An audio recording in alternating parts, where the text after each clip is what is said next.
તમારી મતિ હશે એવું થશે. એક દાદાએ એના દીકરાની ઘરે દીકરો નહોતો, એટલે દાદા રોજ મંદિરે જાય, ભગવાનને પ્રાર્થના કરે, અમારા દીકરાની ઘરે દીકરો આવે એવું કંઈક કરો ભગવાન, દીકરાની ઘરે દીકરો આવ્યું કંઈક કરો. પણ દીકરાની ઘરે દીકરો ન આવ્યો, દાદા ઉકલી ગયા, દાદા ગુજરી ગયા. સમય થયો અને બરાબર દીકરાની ઘરે એક દીકરાનો જન્મ થયો. છઠ્ઠી હતી, બધા આવે એટલે પછી બેનો રમાડે ને, તો બેનો બધા કહેતા હતા જો અસલ દાદા જેવો થયો છે. દાદા જેવો નથી થયો, દાદો દીકરો કરતો ગયો, દીકરો થઈને આવ્યો છે. હવે અંતે યામ હતી સા ગતિ. જેવી તમારી મતિ હશે ને એવી જ ગતિ થવાની છે અંત સમયે. માટે અંત સમયે પ્રભુ ભૂલાય નહીં એની કાળજી રાખજો વાલા વૈષ્ણવો. ભગવાન ભૂલાઈ જશે ને તો દશા બહુ માઠી થવાની છે. પ્રભુ ન ભૂલાઈ જાય એની કાળજી રાખજો. તો ભરતજી મહારાજ હરણ તરીકે જન્મા, પણ એ જન્મમાં ભગવાનની કૃપાથી એને જ્ઞાન હતું એટલે એને હરણના શરીરમાં ભગવાનને ભજતા એ શરીરને પણ પૂરું કર્યું. અને બીજો જન્મ એનો અંગિરાસ ગોત્રના બ્રાહ્મણને ત્યાં એક દીકરા તરીકે થયો. એને એ જન્મમાં પણ જ્ઞાન રહ્યું કે મારે હરિમાંથી હરિણ થયું, આજે 2 જન્મ બીજા લેવા પડ્યા. એટલે એમણે ગાયત્રી મંત્ર પણ ન બોલ્યા, ભણવામાં ધ્યાન ન આપ્યું. અને એના સાવકા ભાઈએ જ્યારે એને કાઢી મૂકે છે, કોઈ જાતનો વિરોધ ન કરે, કારણ કે એને પોતાને આત્મજ્ઞાન થઈ ગયું કે આ તો શરીર છે, હું શરીરી છું. અને પોતાને આત્મજ્ઞાન થયું. એમાં એક વખતના સમયે ભીલોને ત્યાં એની બલિ ચડાવવા લઈ ગયા, તો એને કોઈને ના ન પાડી, વિરોધ ન કર્યો કાંઈ. પણ ભીલોને ત્યાં જ્યારે બલિ ચડાવવા લઈ જાય છે ત્યારે મારાઓ એને મારવા ગયા, તો એના પહેલા માં ભદ્રકાળી પ્રગટ થયા અને ભદ્રકાળીએ ભરતજી મહારાજને બચાવ્યા છે. ભરતજી મહારાજને બચાવ્યા, ત્યાંથી ભરતજી મહારાજ નીકળ્યા તો રાજા રહુગણ સાથે એનું મિલન થયું.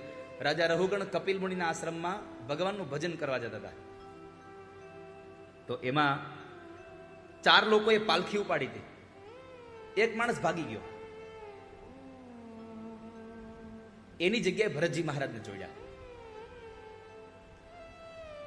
ભરતજી મહારાજને કોઈનો વિરોધ નહોતો, તો પાલખીનો દંડ ઉપાડીને જતા હતા, એમાં રસ્તામાં કીડા મકોડા આવ્યા, તો એને કૂદાકો માર્યો.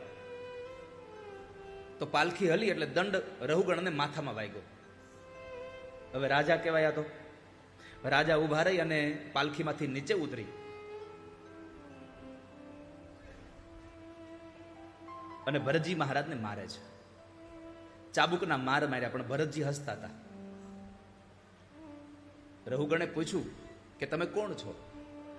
ભરતજી મહારાજે કહ્યું કે હું કોણ છું એની તો શોધ માટે નીકળી પડ્યો છું. અને પછી પોતાની ઓળખાણ આપી કે રાજા, તમે સત્સંગમાં જાઓ છો, પણ તમે એક વાત બતાવો, તમે ભરતજીને ઓળખતા હતા, ચક્રવર્તી રાજા ભરતને? તો કહે હા, એના જ રાજ્યમાં તો રહીએ છીએ અમે, એ મૃત્યુ પામ્યા છે. રાજા, એ તમારા માટે મૃત્યુ પામ્યા છે, હું એ જ ભરત છું. હું પણ તમારા જેમ સત્સંગ કરવા માટે ગંડકી નદીના કિનારે ગયો હતો, પણ હરિમાંથી હરિણ થયું, તો મારે 2 જન્મ બીજા લેવા પડ્યા. તમે પણ સત્સંગ કરવા જાઓ છો, તો સત્સંગમાં આટલો બધો અહંકાર ન કરશો ક્યારેય. સત્સંગ માણસ નિર્મળ થઈને કરવો જોઈએ. સત્સંગ કોઈને બતાવવા માટેનું સાધન નથી, પ્રભુને પ્રસન્ન કરવા માટેનું સાધન છે. ભગવાનને રાજી કરવા માટેનું સાધન એટલે સત્સંગ છે. તો ભરતજી મહારાજે રાજા રહુગણને ઉપદેશ આપ્યો, અને એટલો છેલ્લો ઉપદેશ આપ્યો, રાજા, તમે દાન કરો, યજ્ઞ કરો, તપ કરો, આ બધું જ કરવા કરતા એક મહાપુરુષના ચરણારવિંદની રજ તમારા માથા ઉપર પડી જશે ને તો તમારું ભાગ્ય સુધરી જશે. વિના મહત્પાદ રજોભિષેકમ. જ્યાં સુધી કોઈ મહાપુરુષના ચરણની રજ તમારા માથા પર નહીં પડે ત્યાં સુધી તમને ક્યારેય પણ શાંતિનો અનુભવ નહીં થાય. જો તમારે શાંતિ જોતી હોય તો મહાપુરુષના ચરણની રજ તમારા માથા પર પધરાવો. એ સાથે ભરતજી મહારાજે રાજા રહુગણનો માર્ગ સુધાર્યો. એ 5મ સ્કંદને વિશ્રામ આપી. 6મ સ્કંદમાં નામનો મહિમા છે. તમે ગમે તેટલા વેદ પુરાણો વાંચી લો, પણ નામ ન લ્યો તો ઉદ્ધાર ન થાય. અને નામથી જ બધા પાપો બળી જાય છે, એવું ભાગવતજીનો છેલ્લો શ્લોક એટલે કે 18,000મો શ્લોક એમ કહે છે.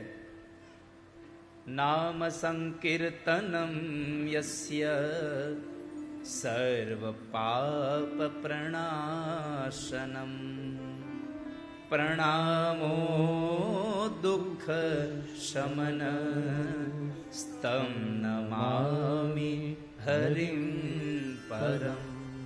સ્તમ નમામિ હરિમ પરમ. જે નામ લે છે એના બધા પાપો બળીને ભસ્મ થાય છે. ખાલી નામથી જ પાપ બળી જાય છે. હા, પરીક્ષિત રાજાએ પ્રશ્ન કર્યો, હે બાપજી, આ સંસારમાં જેને પાપ કર્યા હોય એને છૂટવા માટેનું શ્રેષ્ઠ સાધન કયું? પાપમાંથી છૂટવા માટેનું શ્રેષ્ઠ સાધન એક જ છે અને એનું નામ છે પ્રાયશ્ચિત.